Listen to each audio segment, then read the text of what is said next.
Hi, this is Dwyer from Gamblers Advisory, wishing all of our viewers a very happy Thanksgiving 2008. I'm going to try a little bit of a new format. These are just some thoughts to put pressure on fighters. We're going to call out some fighters here. We're going to try to put some pressure on some fighters to help build hype for future quality matches that we all want to see to help the sport we love, the sweet science, boxing. I'm also going to try to draw attention to some worthy opponents out there who really should be getting big quality fights. Let's make sure all of the fans know about the fighters out there who really have been working hard, who've really been doing some great things, and who really deserve some of these big fights. So the first fighter I'm going to call out is Oscar De La Hoya. Oscar, it is Thanksgiving of 2008, and most of us already know that you're going to destroy Manny Pacquiao. You need to fight guys your own size. Rather than fight the Manny Pacquiaos of the world, rather than fight the Ricky Hattons of the world, and keep in mind, Manny Pacquiao, his last fight was at 135. Ricky Hatton, his last fight was at 140. For this fight, Oscar's fighting at 147, a weight he hasn't been since 2001.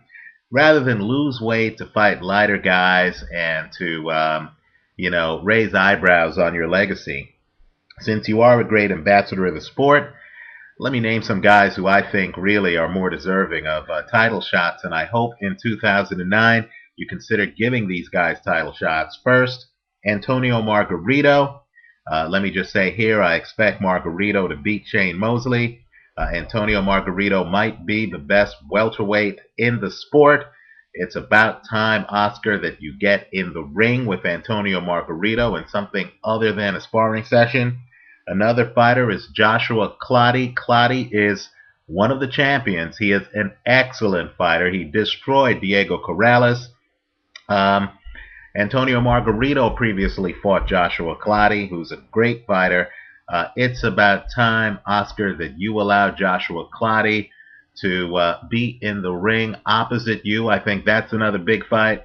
And of course, there's Andre Berto, another guy with the title. Oscar, these are the guys at 147 that you should be fighting. Also, if you're bold and you want to fight one of boxing's most highly skilled practitioners who also holds a title, why not stay at 154 and fight Vernon the Viper Forrest? Vernon Forrest recently beat Sergio Mora. Why not give Vernon Forrest a look? Those are the guys that would lead to high quality fights. Also, I'm going to call out Kelly Pavlik, and I'm also going to call out Arthur Abraham. Guys, quit beating around the bush. We know you're the best at middleweight. Why don't you two guys get in the ring and solve it once and for all? Abraham has come to the United States before to fight. He beat Edison Miranda in Florida. I'm sure Arthur Abraham would have no problem going to Las Vegas to fight. Kelly, if you want to show that you have gonads, why not cross the Atlantic and fight Arthur Abraham in Germany, where he is huge? The bottom line is the fight fans deserve to know who is the best middleweight on the planet. You two guys have a responsibility since you're in a division that, had a unified champion in Bernard Hopkins. You think about all the great middleweights in history. You guys need to stop BSing, stop telling fans about mandatory challengers and other foolishness. The fans know who the real champs are. If one of you guys gets stripped because you've agreed to fight the other guy, trust me, the winner of your match, Pavlik Abraham, will be widely considered by fans to be the best middleweight on the planet. Also, I'm calling out Mikhail Kessler. Mikhail, you are a great fighter. You are the Viking warrior. We give you mad props for being willing to travel to places to fight people like Joe Calzaghe in the United Kingdom. What I need to have you do, what the fight fans want you to do, is to show up ringside at the Jean Pascal Carl Froch fight. Show up ringside at that fight and just announce that you are open to fight the winner of that fight. Let's clean up the 168-pound division. It's about time that Pascal and Froch emerge center stage. The winner of that fight deserves a shot at your title. Let me say the same thing. Let me also call out fellow 168-pound title holder Lucien Boutte. Lucien, I'd like to see you ringside at that Pascal Froch fight. Certainly, if Jean Pascal upsets Carl Froch and wins that fight, then you two guys need to make it a top priority to have a match in Canada where both of you guys fight out of. It would be the biggest fight in Canada in several years. Let me also call out Ricky Hatton. Hey, Ricky, trust me. Mad respect for your skills. You certainly are a warrior in the sport. You've gained weight to fight big quality competition like Floyd Mayweather. You came back down in weight. You fought Paulie Malignaggi.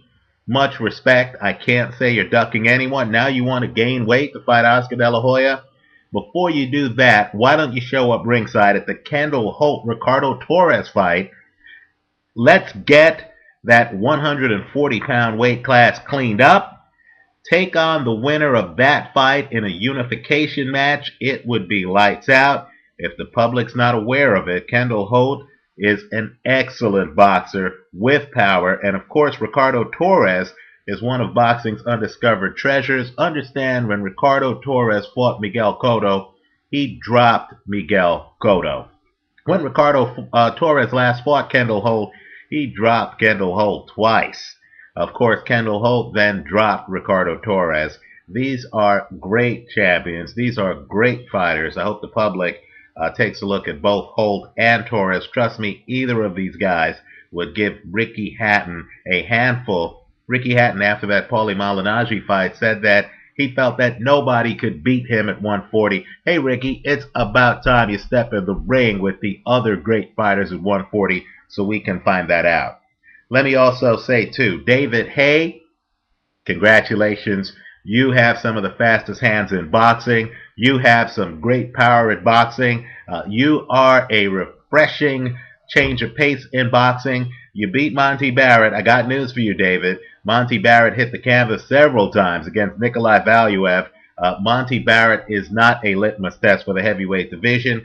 I'd like for you to show up ringside. You've done it before. I want you to show up ringside at the James Tony Thompson fight.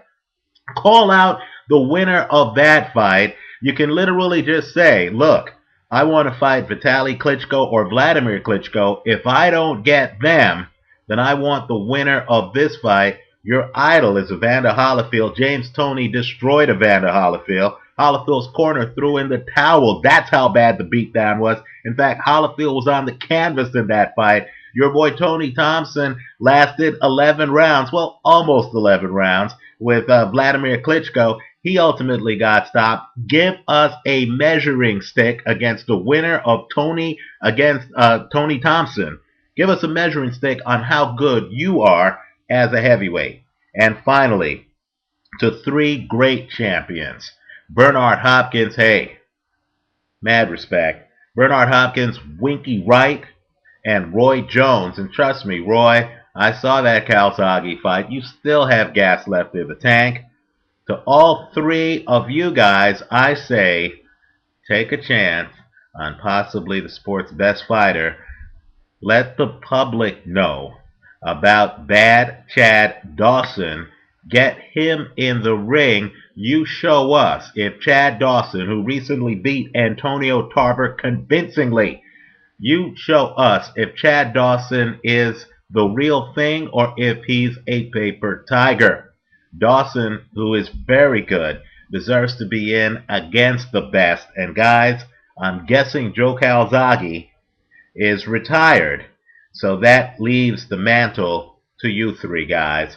Give Chad Dawson a look. And hey, to everyone watching this, visit us at Gamblers Advisory. Give us your thoughts. Leave messages for us here on YouTube. Thanks for watching, and hey, have a spectacular Thanksgiving 2008.